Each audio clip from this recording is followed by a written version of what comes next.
La guerra contra las drogas. ¿Cómo debe participar Colombia? Comienzo analizando el objetivo buscado al emprender la guerra contra las drogas bajo las características generalmente aceptadas sobre un objetivo.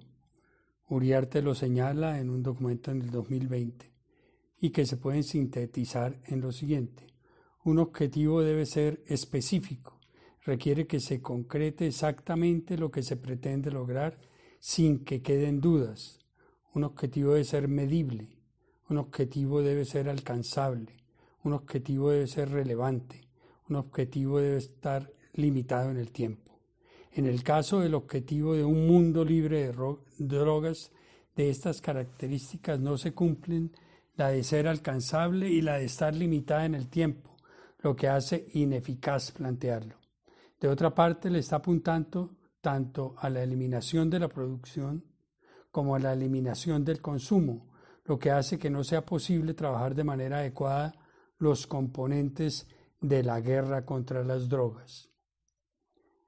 Es más, disminuir la oferta y la demanda de drogas son objetivos diferentes.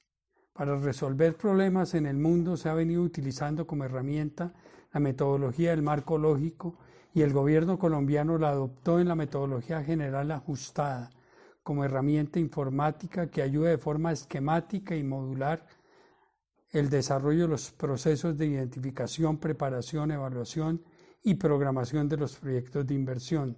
Así lo señala Berardinelli. Es necesario separar los dos objetivos, el de la oferta y el de la demanda. Cada uno puede ser analizado de manera independiente, así cuenten con elementos que les son comunes. ¿Qué pasa si mezclo los objetivos? Particularmente en la conferencia anual La Ciudad de las Ideas, realizó un debate sobre la legalización de las drogas en 2015 en Puebla, México, donde participaron, entre otros, los expresidentes Fox de México, Gaviria de Colombia y Dreyfus de la Confederación Suiza. Al analizar el debate se encuentra la mezcla de los objetivos y cómo la discusión llega inclusive a ser inmanejable, viendo con, por ejemplo, participantes que levantan la voz, porque cada uno está hablando de temas diferentes. La participante Viridiana Ríos hace una reflexión muy clara acerca de la problemática relacionada con el narcotráfico en México, que puede ser utilizada para el caso colombiano que voy a mencionar más adelante. ¿Por qué? Porque los grupos criminales no es relativamente fácil que se conviertan en empresarios. Los grupos criminales, las personas que pertenecen a las bandas criminales, muy probablemente simplemente migrarían a otro tipo de negocio también criminal. No tienen las cualificaciones para volverse empresarios. Tenemos que pensar entonces, cuando legalicemos las drogas, cómo vamos a crear un Estado de Derecho firme que pueda evitar que los criminales simplemente cometan otros crímenes. Segundo,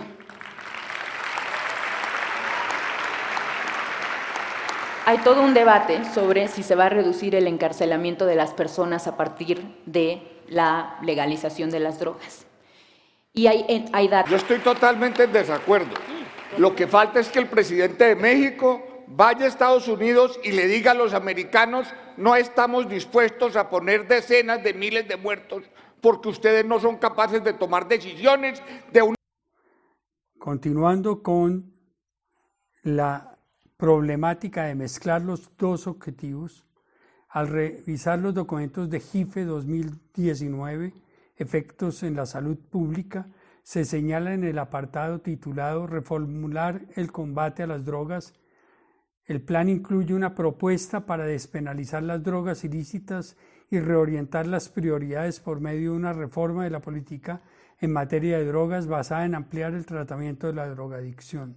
Según el plan, el Estado renunciará a la pretensión de combatir la drogadicción mediante la prohibición de las sustancias adictivas y en su lugar dedicará sus recursos a ofrecer tratamiento a las personas drogodependientes por medio de programas que ofrezcan un seguimiento clínico y suministren dosis con prescripción en el marco de tratamientos de desintoxicación personalizados y bajo supervisión médica. Con arreglo al nuevo enfoque centrado en el tratamiento, la política nacional contra la droga se centrará en la salud pública, la prevención y la reducción de los daños relacionados con las drogas, así como en la discusión de la producción, el tráfico y la distribución ilícitos de drogas, y se ejecutará de conformidad con la Estrategia Nacional de Seguridad Pública. En ese mismo documento se señala que dos ejemplos muy claros de la problemática de mezclar los objetivos. En junio de 2019, la Oficina de Aduanas y Protección Fronteriza y la Oficina de Investigaciones de Seguridad Nacional de los Estados Unidos se incautaron en Filadelfia de casi 20 toneladas de cocaína que se encontraban a bordo de un buque mercante y cuyo valor en la calle hubiera alcanzado los $1.300 millones aproximadamente. Se trató de la mayor incautación de cocaína registrada en la historia de la Oficina de Aduanas y Protección Fronteriza de los Estados Unidos. Y además, en las conclusiones de la Encuesta Nacional del Cannabis, la Oficina de Estadística del Canadá informó de que el 18% de los canadienses de 15 años o más declaró haber consumido cannabis en los 3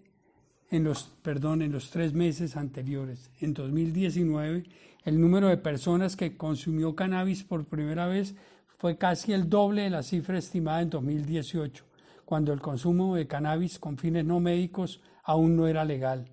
Se estima que un 47% de los consumidores de cannabis, es decir, 2,5 millones de canadienses, obtuvieron el cannabis de fuentes lícitas durante el primer trimestre de 2019 frente al 23% en ese mismo periodo de 2018. La Junta desea reiterar que el artículo 4C de la Convención de 1961 sobre estupefacientes, enmendada por el Protocolo de 1972, limita claramente a fines médicos y científicos la producción, la fabricación, la exportación, la importación, la distribución, el comercio, el uso y la posesión de estupefacientes sometidos a fiscalización, y que las medidas de legalización o los reglamentos que autorizan el consumo con fines no médicos de cualquier sustancia sometida a fiscalización, incluido el cannabis, contravienen las obligaciones jurídicas contraídas por los Estados partes en virtud de la Convención. La Junta exhorta a todos los Estados a que respeten sus obligaciones jurídicas internacionales al elaborar sus políticas nacionales contra la droga. Entonces estamos enfrentando guerras contra objetivos distintos. Si mezclo los objetivos, podemos ver también lo que plantea Mauricio Bedoya en el documento Prohibición e Interdicción, una mirada errónea del mercado de las drogas. Él dice: en la actualidad es necesario replantear la forma como hasta el momento se han realizado los esfuerzos para tratar de combatir la producción y el consumo de las drogas. Ahora bien, como se dijo en la sección anterior, señala el autor Bedoya, la economía se encuentra conformada por mercados en los cuales los individuos realizan transacciones e intercambian bienes y servicios. Durante más de 40 años el país se ha visto supeditado a un flagelo que naciera con la aparición de los primeros cultivos de marihuana en la Sierra Nevada de Santa Marta, según señala el autor. Samper en el 2013 así lo planteaba. Y se ha demostrado con el comportamiento de las drogas ilícitas que la idea represiva de atacar la demanda a través de la prohibición de la cocaína, tratando de aumentar los precios a través de la restricción de la oferta, no ha dado el resultado esperado. Al contrario, dicho precio no ha variado de manera sustancial en las últimas décadas, mientras que los recursos invertidos en la guerra contra las drogas ascienden a billones, ocasionando de esta manera una subutilización de los recursos invertidos en esta lucha. Esto nos permite reiterar que, pues con lo planteado por Bedoya, lo planteado en el JIFE y en los demás autores que hemos visto, si abordamos el tema con base en el análisis de mercados, nos encontramos con mercados diferentes.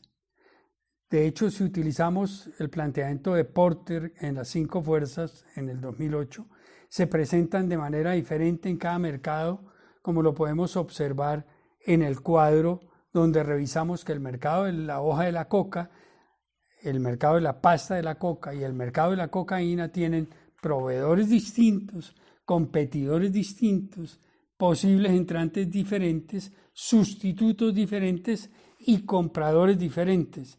Entonces estamos revisando mercados diferentes y estamos tratando de combatir la guerra en mercados diferentes. Entonces, para reforzar lo que ya he comentado acerca de querer hacer una sola guerra cuando no solo tengo diferentes frentes, sino diferentes rivales a los cuales debo combatir con estrategias y componentes distintos, veamos lo que señala también Bedoya en el documento de la lucha contra las drogas, fracaso de una guerra, comienzo de una nueva política, diciendo: son muchas políticas de corte represivo las que se han implementado desde hace más de 50 años por parte de los países productores y consumidores de drogas, con el fin no solo de disminuir la producción de estas, sino también su consumo. Entonces, también señala que el mundo se ha dado cuenta de que los costos económicos, sociales, ambientales y humanos de su implementación han sobrepasado los beneficios. Entonces, fuera de que estamos combatiendo mercados distintos con una guerra similar, sirve lo que dice acerca de los errores cometidos en la guerra contra las drogas. El primer error está en que se ve desde el prohibicionismo. La violencia es causada por los consumidores, ello como resultado del nivel de agresividad que genera el consumo de las sustancias ilícitas, poniendo en riesgo a otras personas. El segundo error, la teoría económica básicamente enseña que toda demanda crea su oferta.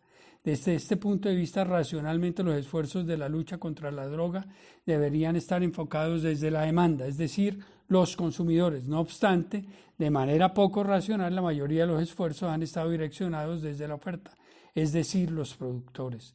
La base de este concepto es la lógica de los mercados legales, en los cuales una reducción de la oferta ocasiona un aumento del precio de los bienes, de tal forma que así se pueda disminuir el consumo ilegal de drogas.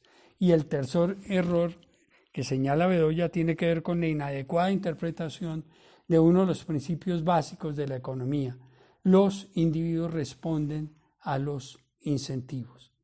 Entonces, para ir cerrando esta charla, ahora entremos en la evaluación de las políticas implementadas. Enrique Peña señala que a pesar de la evidente efectividad de ciertos programas de reducción de riesgos y daños de drogas, el régimen internacional de control de drogas históricamente ha desincentivado su implementación. Los defensores de la cara más rígida del régimen internacional se han referido a la reducción de riesgos como el caballo de Troya de las facciones que defienden la legalización. No obstante, una gran cantidad de estados han hecho uso del margen de flexibilidad interpretativa de las convenciones internacionales de drogas para implementar en sus políticas nacionales estrategias de reducción de riesgos y daños, y algunas promovidas inclusive por órganos propios de Naciones Unidas como la OMS, la UNOC y la Organización de las Naciones Unidas para el Desarrollo Sostenible. El grupo Count the Cost, en el documento La guerra contra las drogas, desperdiciando miles de millones de dólares y socavando las economías, señala: los impactos e implicancias económicas de la fiscalización de las drogas nunca han sido adecuadamente evaluados. Las evaluaciones de las actuales políticas sobre drogas tienden a ser excesivamente sesgadas hacia mediciones del proceso como arrestos y confiscaciones. Estas nos dicen cómo se está aplicando el régimen de fiscalización, pero no contienen una indicación de los resultados en términos de impactos sobre la disponibilidad de las drogas, los costos de salud relacionados a estas sustancias o costos sociales y económicos más amplios.